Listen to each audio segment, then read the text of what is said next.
Hi hello வணக்கம். இன்னைக்கு நம்ம ஷங்கர் டைரக்ஷன்ல கேம் சேஞ்சர் இந்த படத்தை பத்தி பார்க்க போறோம். இந்த படத்தோட ஸ்டோரி பத்தி பார்க்கறதுக்கு முன்னாடி நம்ம சேனலை சப்ஸ்கிரைப் பண்ணி வச்சுக்கோங்க. அப்பதான் நான் போடுற வீடியோ உங்களுக்கு கிடைக்கும்.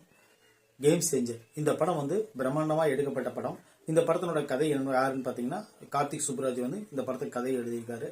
இந்த படத்தை சங்கர் டைரக்ட் பண்ணிருக்காரு. இந்த படத்துல ராம் சரண், கேஆர் அத்வானி, எஜ்ஜே சூர்யா, அஞ்சலி, சமுத்திரக்கனி, ஜெயராமன் சொல்லிட்டு ஒரு பெரிய சினிமா பட்டாளமே இதில் நடிச்சிருக்காங்க. இந்த படத்தினோட ஸ்டோரி என்னன்னு பாத்தீங்கன்னா, இந்த படத்தினோட ஸ்டோரி ஒரு IPS இருக்கிற நம்ம ஹீரோ காதலிக்கு பிடிக்காதனால ஒரு IAS மாறுறாரு, அதாவது கலெக்டரா மாறுறாரு ஒரு டிஸ்ட்ரிக்ட்.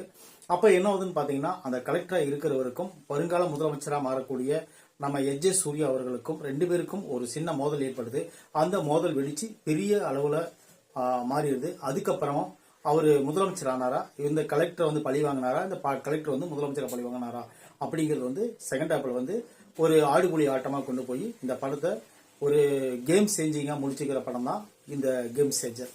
இந்த படத்தினோட பாசிட்டிவ்ஸ் என்னன்னு பாத்தீங்கன்னா, ஃபர்ஸ்ட் ராம் சரண் தான். அவரோட ஆக்டிங், அவருடைய டைலாக் டெலிவரி தமிழ்ல அவ்வளவு சூப்பரா டப் பண்ணிக்கிறாங்க. இந்த படத்தை ஆக்ஷன் சீன்ஸும் சரி, அவர் அந்த டான்ஸும் சரி, அந்த கலர்ஃபுல்லான அந்த காட்சிகளுக்கு ஏற்றபடி அவருடைய மூமெண்ட்ஸும் சரி அவ்வளவு பிரமாதமா வெளிப்படுத்திருக்காரு நம்ம ராம் சரண். காதல் காட்சிகளிலும் அந்த எமோஷனல் காட்சிகளிலும் மிக சிறப்பான ஒரு நடிப்பை வெளிப்படுத்திருக்காரு நம்ம ராம் சரண். அவருடைய நடிப்புக்கு சரியான தீனி போட்டிருக்கிற படம் தான் இந்த கேம் சேஞ்சர். இந்த படத்தினோட நெகட்டிவ் என்னன்னு பாத்தீங்கன்னா, இந்த நெகட்டிவ் என்னன்னா, இவர் 4 பரிமாணங்கள்ல வராரு. ஒரு பரிமாணம் என்னன்னு பாத்தீங்கன்னா, ஒரு IAS, ஒரு IPS, ஒரு கிராமத்து ஆளா வராரு. அதுக்கப்புறம் என்னன்னு பாத்தீங்கன்னா, ஒரு எலெக்ஷன் கமிஷன் ஆபீசரா வராரு.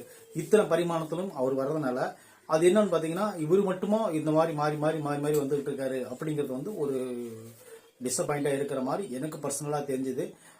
கலெக்டரா வரக்கூடியவருக்கு அவருக்கு எவ்வளவு ஒரு பவர் இருக்கும், அது போல முதலமைச்சரனோட பயனா வரக்கூடிய அவருக்கு எவ்வளவு ஒரு பவர் இருக்கும் அப்படிங்கிறது சொல்லி இந்த படத்துல அவ்வளவு தத்ரூபமா சொல்ல முடியலனாலும் அது சில விஷயங்களால சொல்ல முடியாம போனது ஒரு டிசப்பாயிண்டா நம்ம எடுத்துக்கலாம்.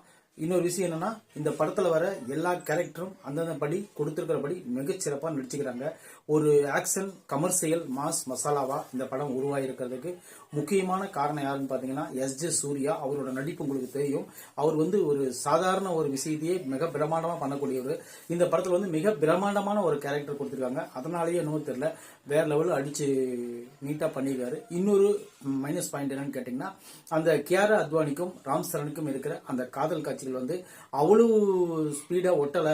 அது ரொம்ப சீன்ஸ் ரொம்ப கம்மியா இருக்கு. கம்மியா இருந்தாலும் கூட அவங்களுக்கு உண்டான அந்த கெமிஸ்ட்ரி ஒர்க் ஆகல அப்படிங்கறதா நிஜம். அதுக்கு அந்த பக்கம் பாத்தீங்கன்னா, அஞ்சலிக்கும் ராம் சரண் அப்பாவா வரக்கூடிய இன்னொரு ராம் சரணுக்கும் இருக்கிற அந்த ஒரு கேரக்டர் கூட அவ்வளவா ஒன்னும் கிரியேட் ஆகல. ஏன்னா அவங்களுக்கு அந்த ஒரு திக்குவாயா இருக்கிறதுனாலயே சில விஷயங்கள் அவர் தள்ளி போய் அதனாலேயே அவர் டிசப்பாயிண்ட் ஆகி அவர் ரொம்ப ஒரு மன உளைச்சலுக்கு ஆளாகி அவர் இறந்து போயிடுறாரு. அவருடைய இடத்தை நிரப்புறதுக்கு தான் நம்ம சின்ன, அதாவது மகனா இருக்கக்கூடிய ராம் சரண் வராரு. இத்தனை இதுக்கும் பக்கத்துல ஒரு மியூசிக் உண்மையிலே இந்த எல்லா பாடல்களுக்கும் ஏற்றபடி நீட்டாவே நல்லா பர்ஃபார்மன்ஸோட கொடுத்திருக்காங்க. பிஜிஎம் அருமையா இருக்கு. இந்த படத்தினோட பாசிட்டிவ் விட நெகட்டிவ் 1-2 அதிகமா இருக்கிறதுனால மக்களுக்கு பார்த்து பார்த்து சலிச்சு போன ஒரு கதையா அமைஞ்சதுதான் இந்த படத்தினுடைய மைனஸ் பாயிண்ட். மற்றபடி இந்த படத்தை நீங்க ஒரு டைம் பார்த்து என்ஜாய் பண்ண வேண்டிய எல்லா விஷயங்களும் இந்த படத்துல இருக்குது. கண்டிப்பா இந்த படத்தை போய் நீங்க பாத்தீங்கன்னா உங்களுக்கு ஒரு டைம் உங்களுக்கு சாட்டிஸ்ஃபை ஆகும். நீங்க ராம் சரண் ரசிகர்களா இருந்தீங்கன்னா கண்டிப்பா இந்த படம் உங்களுக்கு 100% மன திருப்தியோடு வெளியே வரலாம். இந்த படத்துக்கு 55 to 60 மார்க்குள்ள நம்ம கொடுப்போம். அதுக்குண்டான ஒர்த்தான படம் தான் இந்த கேம் சேஞ்சர். தேங்க்யூ.